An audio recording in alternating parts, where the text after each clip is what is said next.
que ce ne soit pas une suppression, merci monsieur le maire, que ce ne soit pas une suppression, mais une suspension, comme je pense que ça va l'être pour la fête du vin aussi. Pas pareil. Non. Bon, je ne sais pas. Pas pareil. Et parce que bon, comment je vais dire ça, la nostalgie oui, mais c'est pas que, bon, c'est la fête de la foire Sainte-Catherine, ça fait partie, je crois, du patrimoine immatériel de la ville de Carcassonne. C'était même, on disait que c'était la fête de Carcassonne. Je me rappelle qu'à une époque, Eh oui, il y avait les foires, il y avait les baraques. Voilà. L'homme le plus fort, la femme la plus grosse, l'homme le plus petit, on avait tout ça. Il est évident que tout corps... Eh oui, c'était comme ça. Ouais.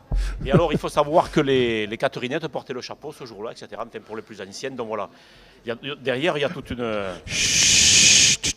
une histoire. Mais bon, non, mais attendez, vous allez m'accuser de dissiper. Allez-y, monsieur Delmas. Dans la nostalgie, et ce qu'on sait effectivement, c'est que tout corps qui ne se régénère pas disparaît. Bon, donc nous, qui ne se régénère pas.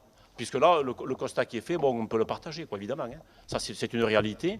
Sauf que peut-être, ça mériterait d'avoir une réflexion un petit peu pour voir comment on pourrait faire évoluer les choses. Parce que bon, la Sainte-Catherine, c'est bon, les anciens le savent, c'est à ce moment que tout arbre prend racine. Donc c'est la rencontre en fait de l'urbanité carcassonnaise avec la ruralité. Parce que si on regarde, à l'époque, sans être ingénieur géographe, il n'y a que cette ville-là qui est au centre, si vous voulez, d'un bassin agrarien aussi multiple. Parce que la biodiversité, les Alpes-Maritimes, les Pyrénées-Orientales, vers le Pays Basque aussi, mais si vous regardez effectivement où c'est qu'on retrouve, parce que c'est ça au départ, hein, c'est une foire à la rencontre de l'agriculture, ça allait du machinisme, avec toutes les productions. Bon, les productions elles-mêmes évoluent.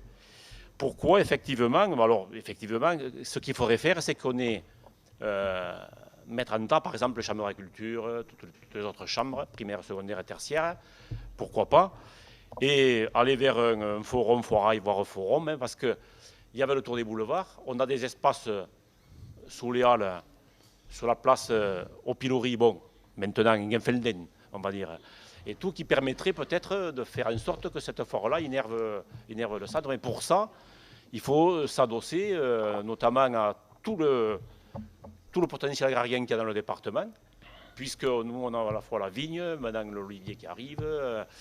Il est peut-être que demain, le maraîchage et le fruitage, si véritablement on regarde l'avenir de façon optimiste, pour y revenir. Bon voilà, il y a tout ça. Et donc nous, ce qu'on pense, c'est qu'effectivement, on pourrait avoir une réflexion, simplement suspendre peut-être cette année. Bon, il y a le Covid, voilà.